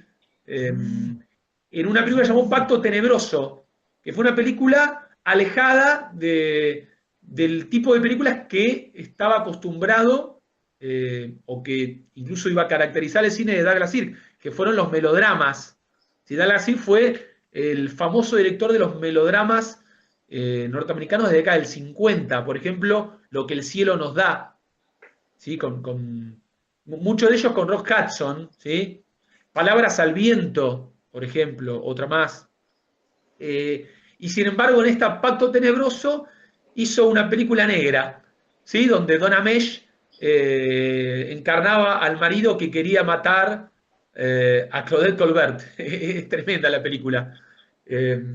Bueno, es cierto, no desapareció, pero tuvo un paso amplio por la televisión, pero el cine no le había dado la revancha que se merecía, hasta que la década del 80 tuvo un revival, por así llamarlo, utilizando un término anglosajón, y no solo en Cocoon, sino que un par de años después, hablando de guionistas, directores, un famoso guionista y director, David Mamet, ¿sí? Del cine incluso contemporáneo, le dio el papel protagónico junto a Joe Mantegna en una película titulada Las cosas cambian. Es una película fabulosa que les recomiendo, anótenla, es de 1988, Las cosas cambian, Things Change, el título original. Things Change. Muy buena película. Muy buena y muy particular la película esa. Es una película muy particular, muy original, se ve la mano de Mamet, porque Mamet es más guionista que director, pero bueno, en este caso escribió y dirigió. Y bueno, incluso es una película porque muchos recuerdan que Ameche, o Amici, ganó el Oscar por Cocoon, pero no recuerdan el detalle de que Amici ganó el premio al mejor actor en el Festival de Venecia por Las cosas cambian, 2 años después. Así que, más que un revival, fue un premio a una trayectoria, pero un premio dado en vida. Amici, o Ameche, volvió a trabajar después de muchos años al máximo nivel, ¿sí? En las grandes ligas, que le dicen. Insisto, esa película, véanla, que es muy, muy buena. Es, insisto, de David Mamet, guión de David Mamet, dirigida por David Mamet, de 1988, se llama Las cosas cambian. Se te está yendo la voz. ¿Ahora sí? ¿Ahora se escucha mejor? Sí. Perdón. Bien. Hablando de una pequeña perlita más que meto, perdón. Sí. Hace pocos días, a principios de agosto, murió el último de los ancianos que trabajó en Cocoon, que era Wilford Brimley. Ah, sí, Wilford Brimley, por supuesto. Un actor de reparto norteamericano. Sí. Bueno, como comentario nada más. Siempre recordado por ese bigote, esa cara morruda y ese bigote acá tipo candado, ¿no? Y no era tan viejo cuando trabajó en Cocoon, porque tenía 54 años, pero lo produjeron como para que pareciera mínimamente una década más, ¿no? Sí. Yo me quedé pensando, antes de pasar a John Barrymore, me quedé pensando sobre una película que para mí es tal vez la mejor película, el de la que participó Donna Mesh, que se llamó El Diablo Dijo No. ¿Sí? El Diablo Dijo No es una película de 1943 dirigida por, fíjense por quién, lo mencionamos ya varias veces hoy, Ernst Lubitsch, otro alemán, ¿sí? Especialista en comedias, por eso siempre hablan del el toque Lubitsch, el director de Ninotchka, por ejemplo, que también la mencionamos. Y bueno, en esta película, Donna Mesh interpreta, hace un papel importante, ¿sí? Es una historia que fue llevada varias veces al cine, es sobre un hombre que muere, ¿sí? Y es juzgado en el infierno, en este caso. Se han visto otras también donde el que muere es juzgado en el cielo, ¿no? El cielo se equivocó, o ¿cómo es? Siempre me olvido, El cielo puede esperar, la de Warren Beatty. En este caso es un personaje protagónico que es juzgado en el infierno y empieza a través de una serie de flashbacks a recordar su vida, ¿sí? Es una película notable, es decir, majestuosa. Una película que siempre la pongo entre las grandes películas norteamericanas de acá del 40. El protagónico femenino lo hace Jean Tierney, ¿sí? Una actriz muy hermosa, tal vez más recordada por Laura en esos años. Otra película policial negra escrita por Vera Caspary. No quería dejar de mencionar esa película porque es difícil en un encuentro mencionar la filmografía completa de cada actor y director, pero comentando algunas, bueno, Donna Mesh, en su periodo de esplendor en la década del 40, filmó esa obra en 1941 a las órdenes de Ernst Lubitsch, y me parece una de sus películas más logradas, no solamente como actor, sino la película en sí. Bueno, no lo querían ni en el infierno lo querían. Ni en el infierno lo querían. El Diablo Dijo No. Ese fue el título en Argentina, ¿eh? De hecho, sí. Te pregunto, Juan, ¿es fácil de conseguir? El Diablo Dijo No, sencilla. ¿Cómo se puede conseguir? Sí, está en internet, seguro se puede conseguir, está editada en Blu-ray la película. Sí. Se tiene que poder conseguir. Sí. Bien, gracias. Yo no prometo verla porque la verdad que son tantas las películas que tenemos pocos encuentros. A veces voy rotando de país, ¿no? Seguramente antes que termine el ciclo vamos a volver al cine norteamericano, por una cuestión de cantidad de... Pero la idea también es incursionar en otras latitudes, como hemos hecho hasta ahora. Bien, dando vuelta a la página, siguiendo con el reparto. John Barrymore, ¿sí? Ahí entró de vuelta Silvia. ¿Ahora sí nos escuchás, Silvia? No, bueno. Bueno, me pongo así para hablar de John Barrymore, ¿sí? No sé si se me ve de perfil ahí. Sí. ¿Ahí sí? Bien. Sí. Como homenaje nada más a el famoso apodo, ¿no? El gran perfil o el perfil.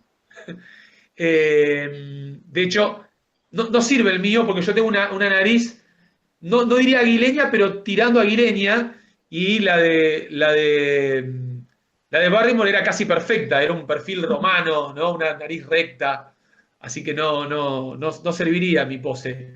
Pero en sí, piensen que John Barrymore comenzó en el cine silente, ¿no? En el cine mudo. De hecho, seguramente ustedes lo podrán ver en películas mudas donde aún no figuraban los créditos. Por ejemplo, en la primera versión, me viene a la mente la primera versión. Esto, reconozco, lo investigué durante la semana, porque no lo recordaba ni de casualidad, ni lo sabía, que trabajó en una de las primeras versiones de Ben-Hur, por ejemplo. ¿Sí? Ben-Hur de William Wyler, que se filmó en mudo en la década del 20. Bueno, ahí también trabajó Barrymore, pero no estuvo en los créditos. En sí, uno de los primeros papeles importantes de Barrymore fue también en el cine mudo en Dr. Jekyll y Mr. Hyde. ¿Sí? La versión muda de Dr. Jekyll y Mr. Hyde, basada en la novela de Robert Stevenson.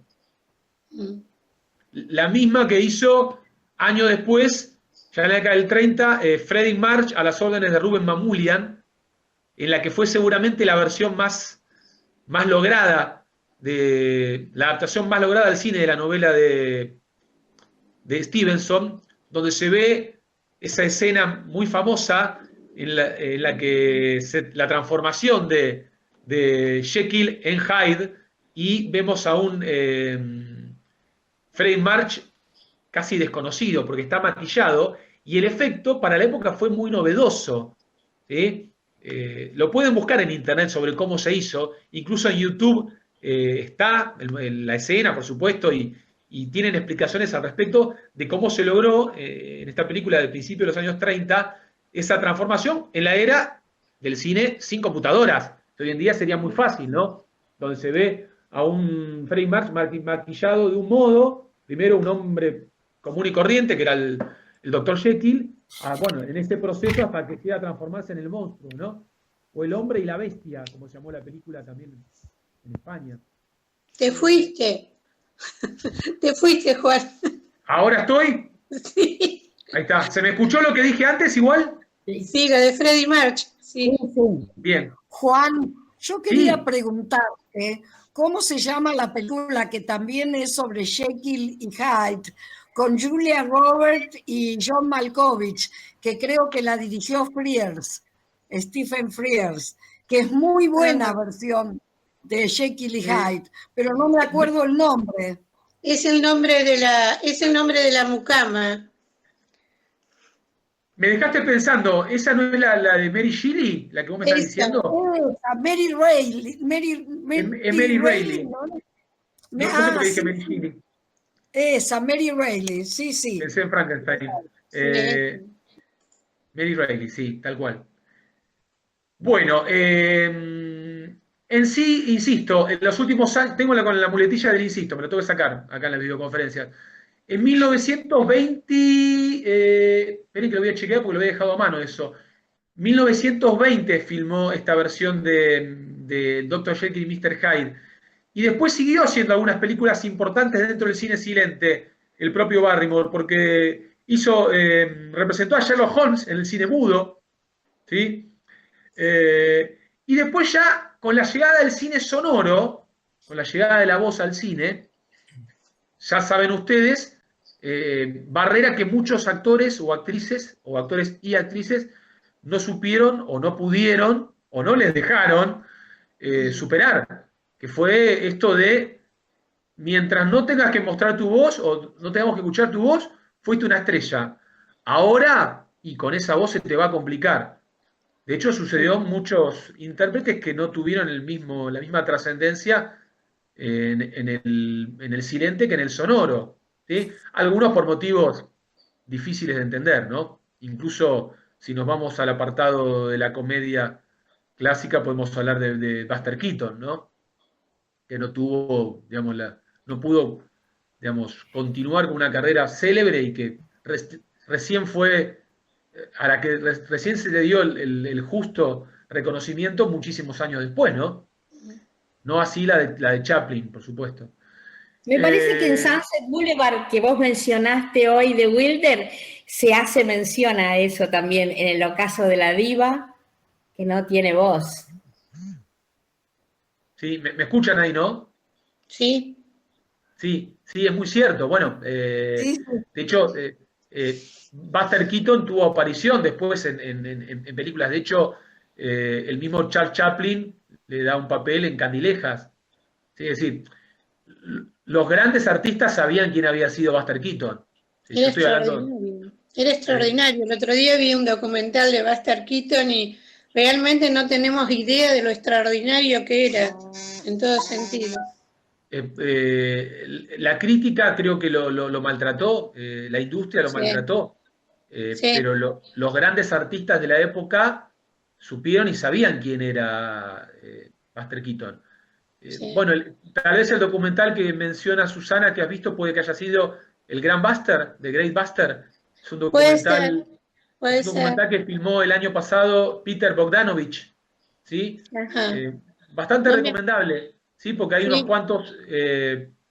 hizo una entrevista a diferentes directores y actores que hablan sobre la carrera de Buster Keaton, y a través de, bueno, de recuerdo de imágenes de sus películas, por supuesto. Sí, no solo como actor, como director, como guionista, completo.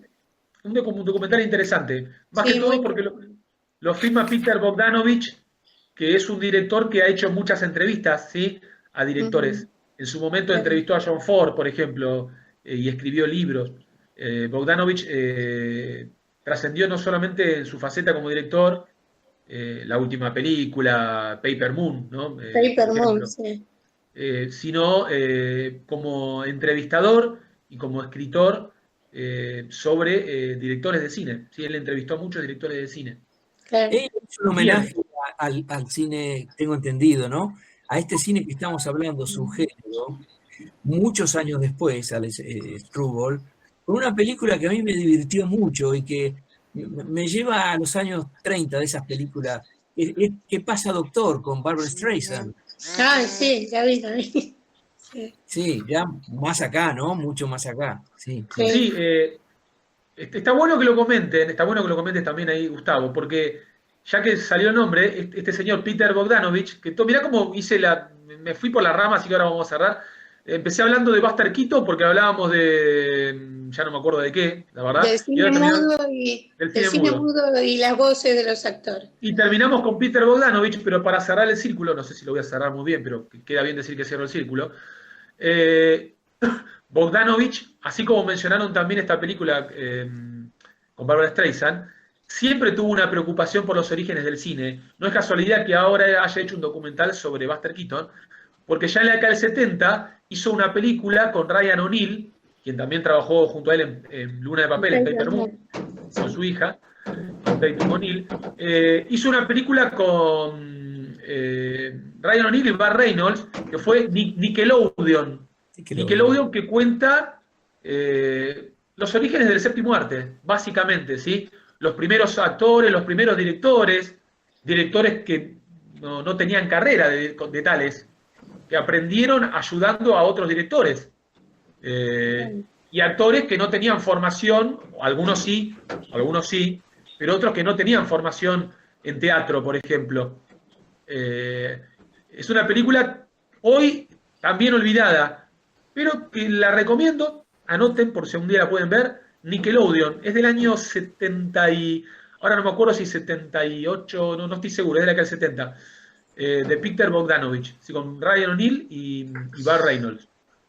Bueno, la carrera de John Barrymore, para terminar un poco con esto, ¿sí? Impresionante, porque a diferencia de otros directores, comenzó la década del 30 e hizo lo mejor de lo mejor. ¿Sí? Trabajó en Gran Hotel, por ejemplo, película muy importante de la década del 30, de Edmund Goulding, junto a Greta Garbo. Trabajó, bueno, en Cena a las 8, que es otra película muy famosa de la década del año 33, creo que fue, de 33, dirigida por George Cukor, otro de los directores importantes del cine norteamericano, de esos años. Trabajó en una película que está basada en la novela de Antoine de Saint-Exupéry, Vuelo Nocturno, ¿sí? Vuelo Nocturno. Que también es de la década del 30, donde trabajan muchísimos actores importantes de esos años del Hollywood clásico. Trabajó en 1934 en La Comedia de la Vida, que yo se las mencioné hoy más temprano, que es una comedia fabulosa, es una comedia screwball, con John Barrymore y Carole Lombard, a las órdenes de Howard Hawks, ¿sí? Otro de los míticos directores del cine norteamericano. Estoy pensando ahora en películas de la década del 30. Bueno, me vienen esas a la mente en este momento. Bueno, y tuvo este papel, perdón, sí. Topaz. Topaz, es cierto, también trabajó en Topaz. Tuvo este papel en Medianoche, donde hace de este personaje de Flammarion, ¿sí? George Flammarion, que es espectacular. Y yo de todo lo que he visto de Barrymore es quizá lo que más me gusta, o una de las películas donde está exquisito, porque creo que él se lleva buena parte de la risa de esta película, no solamente en esa escena de la escalera, ¿no? De la escalera y del teléfono, perdón, para aclararlo mejor. Después los otros actores, aparecen actores importantes en la película. Mary Astor, ¿sí? El papel de la mujer de John Barrymore es de Mary Astor, ¿sí? Mary Astor fue una actriz que seguramente todos recordamos más por El Halcón Maltés, por ejemplo, ¿sí? Con Humphrey Bogart. Claro. Después hay un actor bastante conocido de la década del 40 y el 30 que aparece sobre el final y es el que hace del juez, que es Monty Woolley, el que hace del juez al final de la película. ¿Se acuerdan cuando ellos entran y que es por unas caras increíbles también? Un actor de pelo cano, siempre recordado por tener una barba así como la que tiene ahora Gustavo en este momento, pero un poco más puntiaguda. ¿Sí? Monty Woolley también fue un actor que trabajó en unas cuantas películas de la década del 40, pero insisto, actor de reparto. Otro es Francis Lederer, que es un actor también de reparto, que es el que hace del pretendiente de ambas, de Mary Astor y de Claudette Colbert. Y finalmente tiene una participación, y no quería cerrar con esto, porque quizá no sé si lo habían notado. Aparece Hedda Hopper, ¿sí? Entre las actrices de la película. Hedda Hopper fue una famosa periodista chimentera de los años 40 en Estados Unidos. Fue actriz, pero como fue una actriz de poca monta, o digamos, de una carrera que no terminó de despegar, se dedicó al periodismo de espectáculos, ¿sí? Periodismo chimentero. Y de hecho tuvo una famosa rivalidad en esos años con Luella Parsons, que fue la otra periodista chimentera de esos años. Esa era muy conocida. Es más, el personaje de Hedda Hopper fue llevado al cine en más de una ocasión. Y a mí me viene a la mente una película que vi no hace mucho, que la tenía pendiente, y que es... se me fue el nombre de la película. Sobre este famoso escritor de la lista de Hollywood. Ay Dios, de la lista de prohibidos, de la lista negra de Hollywood. Bueno, ya me voy a acordar, pero como sea, el papel el personaje de Hedda Hopper lo hizo Helen Mirren. ¿Sí? Helen Mirren hizo el papel de Hedda Hopper en esta película. Dalton Trumbo, sí, Trumbo es la película, me acordé. Trumbo, sí, con Bryan Cranston en el papel de Trumbo. Y Helen Mirren haciendo de Hedda Hopper. Bueno, cerramos acá porque me estoy olvidando demasiadas cosas. Eran demasiadas y ya no quiero olvidarme de más. ¿Sí? ¿Algo más que querían comentar, que les quedó, alguna duda?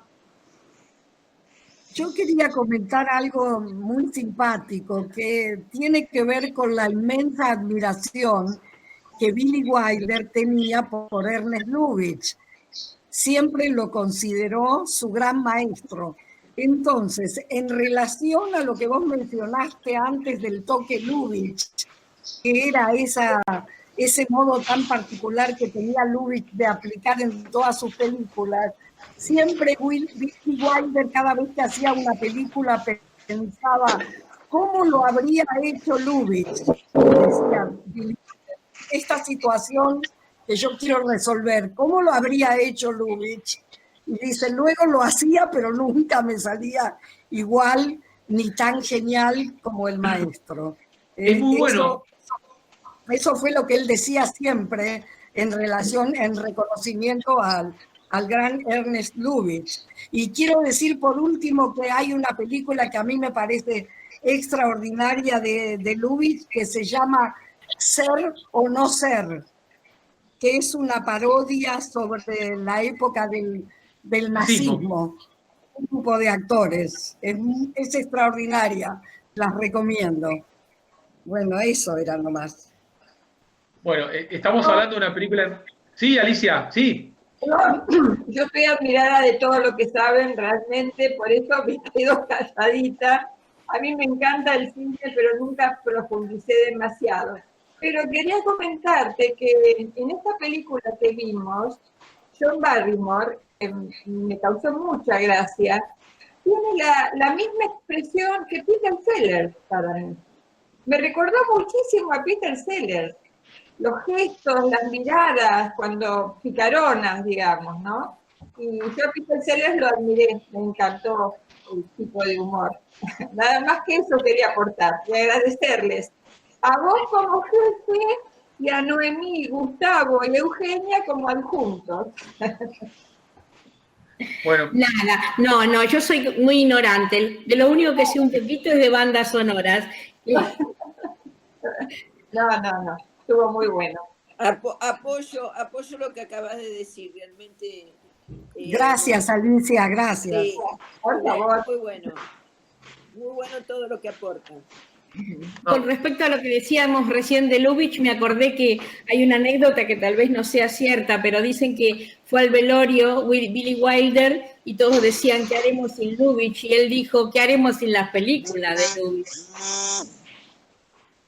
Miren, a mí me vino a la mente, ahora que lo comentaba recién Noemí, que hablaba justamente de Ser o No Ser, ¿sí? de Lubitsch, y de Billy Wilder, cómo lo habría hecho Lubitsch. Hay una famosa entrevista que le hace en 1900, creo que fue en la década, en 1992, me parece que fue, en 1992, le hace Volker Schlondorf, que es un famoso director alemán, ¿sí? Es el director de El tambor de hojalata, que fue una película alemana premiada con el Oscar a la mejor película de habla no inglesa. Sí, la vi, terrible. Entre otras películas de Schlondorf, mencioné esa porque tuvo suceso internacional. Hay una entrevista que le hace Schlondorf a Billy Wilder en el año 92 y quedó plasmada en un documental. Creo que son, no me acuerdo si son 6 episodios, no me acuerdo cuántos episodios son. Muy jugosa, que se llama ¿Cómo lo hiciste, Billy? ¿Sí? Donde Billy Wilder, con total desparpajo, cuenta su vida en el cine. Pero el tipo no tiene ningún problema, porque mientras va contando, capaz que le suena el teléfono en el medio de la entrevista y atiende, viste, mientras se siguen filmando, cosas así, habla con el primo, un ejemplo, ¿no? Y vuelve a colgar y después sigue. Es decir, se decía que tenía, como muchos de estos directores emblemáticos, tenía un carácter fuerte. Bueno, al respecto, hay un comentario de Raymond Chandler cuando filmó esta película que hablábamos hace un rato. Dice, es un gran director, pero no es fácil interactuar con él para nada. Sí, y lo interesante del título de este documental que hace es un guiño a eso que comentaba recién Noemí. ¿Cómo lo hiciste, Billy? Por la pregunta que se hacía el propio Billy Wilder, ¿cómo lo habría hecho Lubitsch? ¿Sí? Así que es muy cierto lo de la identificación del cine de Billy Wilder con el de Ernst Lubitsch, su colega alemán, ¿no? Pero bueno... Chicos, a mí me encantó la película, estoy admirada de lo que saben. Y yo lo único que, no sé si es aportar, pero me llamó la atención que todo lo que es sonido, todo lo que es música, tiene que ver con la música clásica. El hombre que toca la obra de Chopin, que es un estudio, el nombre del Czerny, y todo lo que se escucha de fondo es música clásica, que es mi debilidad. Es lo único que puedo decir, porque ustedes saben que los he escuchado, nada más. No, Silvia, y lo que estás comentando es muy interesante. Sí, perdón, Noemí. No, estaba agradeciendo el comentario de la compañera que no sé quién es, no la tengo acá en mi pantalla. Silvia Di Chiara. Silvia Di Chiara. Silvia. Gracias. Gracias, Noemí. No es casualidad, no es casualidad igual, Silvia, lo que comentás, porque es muy cierto la preocupación también por, no solamente por las composiciones, sino esta preferencia de la música clásica, ¿sí? En muchas de estas obras, no es casualidad. Porque tiene que ver con la formación de Hollander, que es clásico, aunque él bebió mucho también del jazz, y se nota en la película, de la música americana. Yo, en lo personal, quiero hacer un agradecimiento. Sí. Y que no lo ubico acá, a un compañero Roberto, que se tomó el trabajo de enviar las 2 anteriores charlas y que nosotros pudimos revivir, porque hay cosas que por ahí se nos han escapado de gente, de cosas que han dicho. Muy buena idea, Roberto, no sé si hoy está en el chat. Había entrado, ¿estás por ahí, Roberto, todavía? Roberto siempre tiene muchos aportes. Ahí está Roberto. Bueno, gracias, Roberto, sí. Agradecimiento en lo personal, y creo que la mayor parte te está muy contento de que hayas puesto las 2 anteriores charlas que se hicieron acá, ¿no? Porque nos permite... Roberto se contactó conmigo hace ya unas cuantas semanas comentándome esto. Yo le dije que sí, para adelante. Me pidió permiso para poder filmar los encuentros y me pareció genial. Ya me comentó también que lo estaban haciendo en otros cursos, que lo iban a hacer, lo iban a implementar. Y la verdad que yo mismo aproveché entre semana y los vi. Repasé cómo había salido. Así que te agradezco. No sé si está escuchando él en este momento, pero... Sí, ahí está. Ahí está. No. Sí, recién estaba, Ahí lo estoy viendo. Ahí lo estoy viendo. Está muy calladito, pero muy bueno.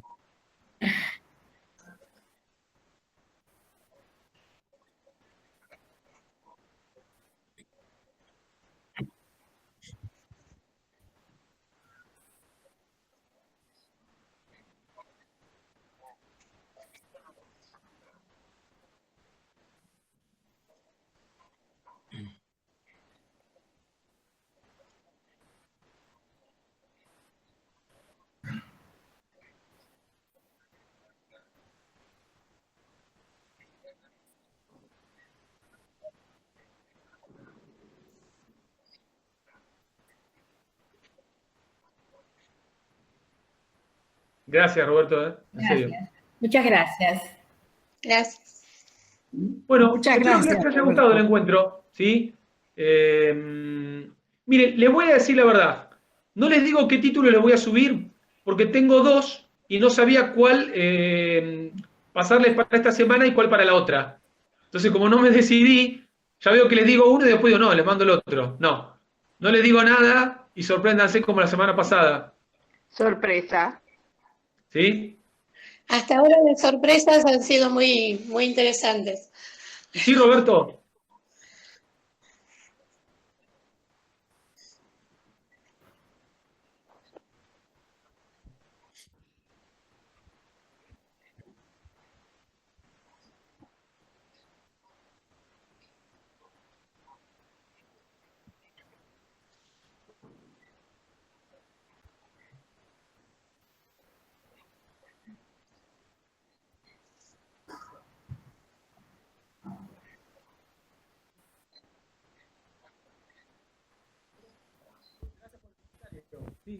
Se me pasó. No se te escucha, Juan. No se te oye. Ahora seguro que sí, ¿no? Sí. Bien. A mí se me pasó, gracias Roberto, mencionar a Hitchcock.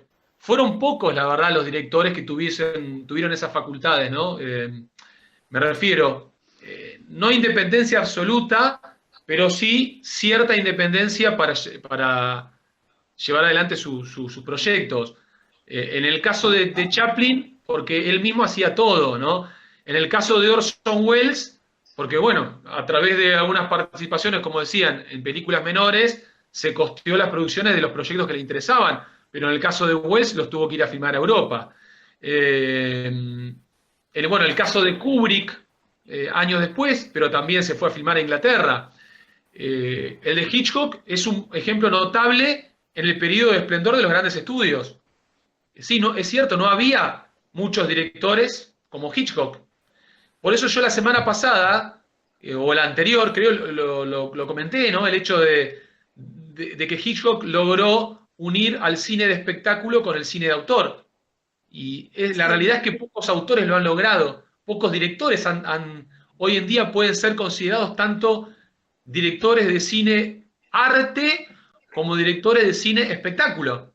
La verdad, creo que si los contamos con los dedos de la mano, me sobran. Bueno, Estados Unidos quería tener a Hitchcock, ¿no? Y él inició su carrera, como es sabido, en Inglaterra, ¿no? Hitchcock era inglés. Y me parece que una de las condiciones que él ponía para pasarse al cine norteamericano, que estaba muy en boga, era que lo dejaran manejar sus obras, que no lo, digamos, que no lo manejaran tanto a él, ¿no? Porque él sabía el tema de los grandes estudios. Hay una serie en Netflix que tiene mucho toque de comedia y mucho ficcionado, porque aparece el personaje de Rock Hudson, que debe tener algo que ver, pero está bastante ficcionada. Pero es interesante porque trata un poco todos estos temas de cómo tenían que hacer para hacer una película, cómo el estudio les imponía. ¿Cuál es Hollywood? Hollywood, sí, Hollywood. Está bastante buena para verla. Quedó un poco trunca, ¿no? No sé qué opinan ustedes los que la vieron, pero por ahí Sí. daría para una época más, ¿no? Sí, Yo quedó ahí.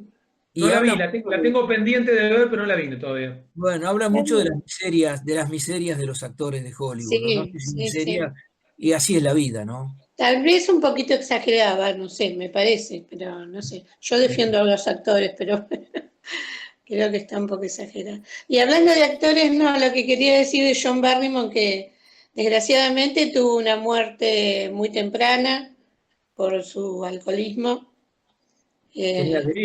Sí, delirium tremens tenía, sí, tal cual. Que creo que era el abuelo de Drew Barrymore, ¿no? ¿Abuelo? O, Me no parece sé. que sí. Me parece que abuelo, sí. Yo siempre, la verdad que siempre me agarra la duda si era él o Lionel el abuelo. Me parece que él.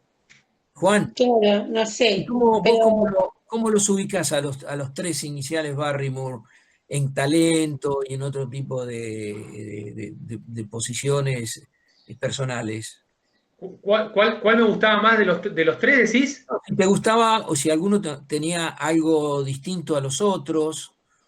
Qué buena pregunta. A mí me gusta mucho. Pasa que a veces yo opino por películas y te digo qué película de esos actores me quedó más en la memoria. Y hay una película que, por ejemplo, de Ethel Barrymore, que nunca olvido, que está gloriosa, que es una película donde hace de la madre de Cary Grant. ¿Cómo es que se llamó? En inglés es None But the Lonely Heart. Nosotros la vimos hace unos años, yo la llevé a la universidad, la vimos en el ciclo. Creo que fue algo así como Un corazón solitario, se llamó por lo menos en España, no sé si en Argentina se habrá titulado igual. None But the Lonely Heart. Y es una película donde Cary Grant hace un papel diferente al de toda su carrera. Creo que lo nominaron al Oscar. Y a Ethel Barrymore no sé si lo ganó. Es una película dirigida por Clifford Odets. Clifford Odets fue un artista dedicado esencialmente al teatro, ¿sí? Que casi no incursionó en el... Un corazón en peligro se llamaba en castellano. Noemí, ¿vos decías algo? Perdón, iba a decir que fue un gran dramaturgo, sí, que escribió una obra muy prestigiosa, Esperando al zurdo, Clifford Odets. Ese mismo. Un tipo muy prestigioso en el teatro. Perdón. Fue un director, un artista, vinculado al teatro, ¿sí? Fue un dramaturgo, pero bueno, incursionó en el cine y también firmó una película como director, y fue, creo que firmó 2 películas como director. Hay una con Rita Hayworth, bastante posterior, y esta, que es Un corazón solitario o Un corazón en peligro, como me decía recién Susana, No un But the Lonely Heart, donde el papel que hace tanto Cary Grant como el que hace Ethel Barrymore, que hace de la madre, es fantástico. Nunca lo olvido. Me preguntás a cuál de los 3 Barrymore prefiero. Insisto, según sus películas, quizás el más célebre sea John, pero bueno, pero Lionel creo que ganó un Oscar también. Fue un actor muy importante en la década del 30. De Lionel recuerdo siempre una película que hizo junto a las órdenes de Todd Browning, el director de Drácula, ¿sí? Con Bela Lugosi de la Universal Pictures. Una película que hizo Lionel Barrymore en la década del 30, cuyo nombre en este momento estoy olvidando, pero si me aguardan un momento lo voy a buscar, porque ahora no quiero andar con dudas sobre el final de la charla. La de los muñequitos chiquititos, que siempre volvió una película de terror, muy, muy famosa. A ver si lo encuentro por acá.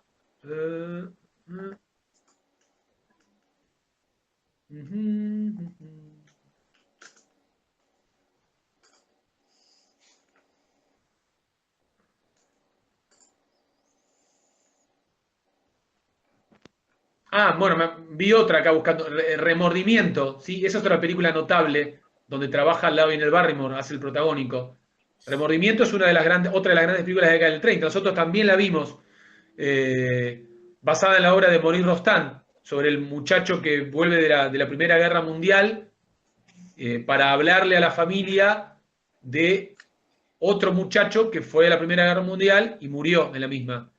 Un francés que vuelve de la guerra para contarle a la familia qué fue de su hijo, ¿sí? Norteamericano, alemán, perdón. Una película que hace poco tuvo no quiero decir una remake porque no fue una remake, pero una adaptación que fue France, de François Ozon, una película hermosísima, hermosísima, que es, está basada en la historia original de Maurice Rostand, de Remordimiento. En inglés fue Broken Lullaby, algo así como Pimpollo Roto, Broken Lullaby, que es, creo, a día de hoy, para toda la historia, porque Lubitsch ya no está en este mundo, el único drama de Lubitsch. No sé si filmó otro, director dedicado más que todas las comedias, filmó esta película y es una película fabulosa, con la cual Lubitsch demostró que si salía de la comedia podía ser una obra maestra como esta. Pero bueno, volviendo, y el protagónico de Lionel Barrymore. No me puedo acordar ahora, estoy buscando acá, pero es tan amplia la filmografía de Barrymore que no encuentro la película que les quiero decir. A ver si está por acá. Acá está. Muñecos Infernales es la película que yo les decía, ¿sí? De Todd Browning. Una película que siempre recuerdo porque hace de un... Bueno, véanla. Es difícil explicar de qué hace, pero es una película del género fantástico, más que del género de terror. En esos años era vinculado al género de horror. Hoy lo podemos considerar... Se va. Te fuiste. Se va la voz. ¿Ahora sí? Sí. El género de horror, les decía, más vinculado en estos años al género fantástico. Esa película que les comento de Lionel Barrymore de 1931, Muñecos Infernales, búsquenla, porque para mí es otra de las joyas de la filmografía de este señor.